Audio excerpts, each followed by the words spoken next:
Hello tout le monde.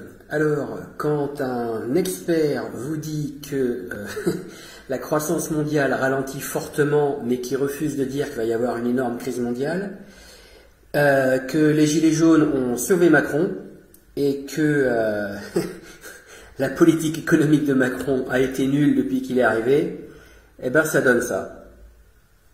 L'alerte sur la croissance mondiale, c'est l'OCDE en tout cas qui le dit hier sur un rapport. Regardez, 3% prévu en 2020. Alors évidemment pour nous ce serait formidable, on en prévoit un 40 pour la France, mais 3% pour le monde, c'est pas beaucoup.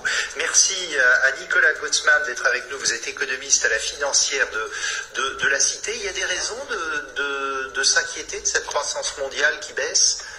Oui, il y a des raisons. Ce qui est effectivement assez étonnant, c'est de voir que la situation en fait est assez peu perçue en France, mais le ralentissement est vraiment réel partout. On voit notamment en Allemagne qui est quasiment en situation de récession. Il y a eu un peu une alerte aux États-Unis qui s'est un petit peu calmée entre-temps. Il y a un ralentissement en Chine, donc au niveau mondial, il y a vraiment une alerte. Mais on joue à se faire peur. Tout le monde dit attention, la grande crise arrive comme en 2008. Non, je pense qu'on en est alors vraiment pour le coup pas du tout à ce niveau-là. Je pense, qui est intéressant, c'est qu'on voit déjà que les autorités américaines ont réagi dès le mois de juillet par rapport à un ralentissement. Ils ont réagi encore il y a 2 jours. C'est-à-dire la Banque centrale a réinjecté un certain nombre de milliards de dollars. Non, elle ne réagit pas. C'est pas pour ça. Elle pousse la demande intérieure. En fait, elle voit. En fait, ce qui se passe, c'est qu'on a le commerce international est en train de baisser avec la pression de la guerre commerciale. On voit que le commerce international baisse, et ce qui est intéressant, c'est qu'on va dire sur les 20 dernières années, le commerce international avait une croissance qui était plus importante que la croissance globale. C'est-à-dire que les économies des grands pays arrivaient à tracter leur économie grâce au commerce mondial. D'accord avec ce que vous voyez à l'écran sur les signaux d'alerte, l'incertitude du Brexit, oui, le bras de fer États-Unis-Chine, et puis le choc pétrolier encore cette semaine, avec des drones qui attaquent des installations en Arabie Saoudite. Je pense que ce qui est intéressant dans l'histoire, c'est de voir à quel point la zone euro est vraiment le centre des préoccupations générales. Parce qu'aux États-Unis, en fait, les autorités sont suffisamment réactives. En Europe, c'est un peu moins le cas. En Europe, la zone euro est tellement tournée vers le commerce extérieur, elle dépend beaucoup de la Chine, elle dépend énormément des États-Unis, elle dépend aussi assez largement du Royaume-Uni. Or, on a un risque d'avoir une guerre commerciale qui s'enclenche avec Donald Trump à partir du mois de novembre en Europe.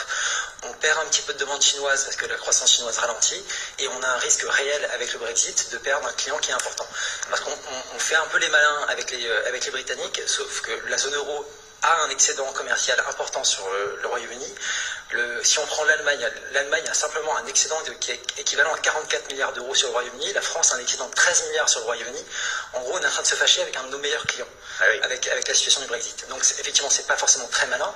Et dans ces conditions-là, en fait, ce qui est intéressant, c'est de voir à quel point le modèle européen est peut-être obsolète par rapport à ce qu'on arrive aujourd'hui. C'est-à-dire que depuis 10 ans, on pratique des politiques d'austérité en Europe qui ont comprimé la demande intérieure européenne, ce qui fait qu'en fait, on compte sur la croissance des autres pays, les États-Unis, la Chine ou ailleurs, pour pouvoir tracter notre propre croissance. Et pourtant, tout le monde nous dit, pardon, je vous coupe, mais que la France s'en sort pas si mal par rapport aux autres pays européens.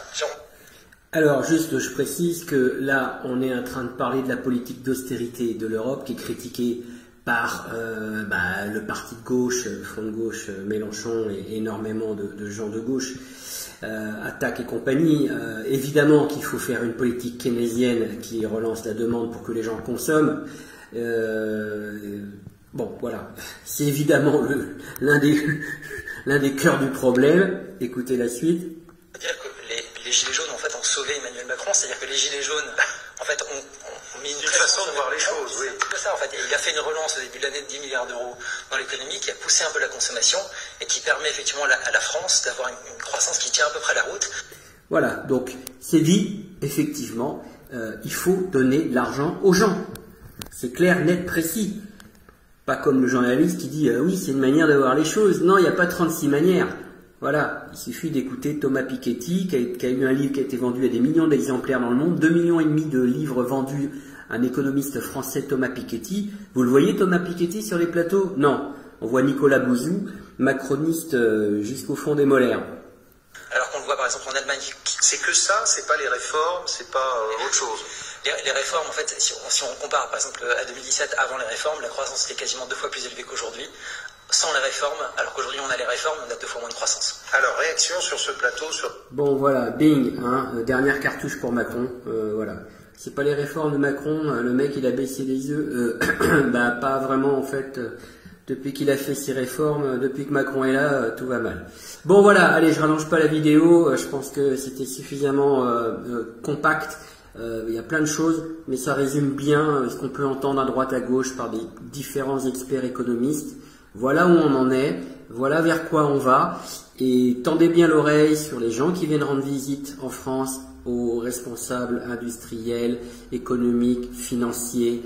Qui va à l'Élysée en secret, fouiller? Je suis persuadé qu'il y a encore des gens, des financiers, de certains groupes de pensée américains, etc., qui vont passer voir de plus en plus Macron, parce que, à mon avis, ça va mal finir cette histoire et qu'ils essayent d'en mettre un maximum de côté, protéger les intérêts des plus riches, avant que ça nous pète à la gueule, et nous les pauvres, évidemment, on n'aura que nos yeux pour pleurer. Voilà, je pense que, comme je l'ai toujours dit, l'ADEME, LADEM, hashtag l'ADEME, la démission d'Emmanuel Macron avant Noël. Allez, on lâche rien.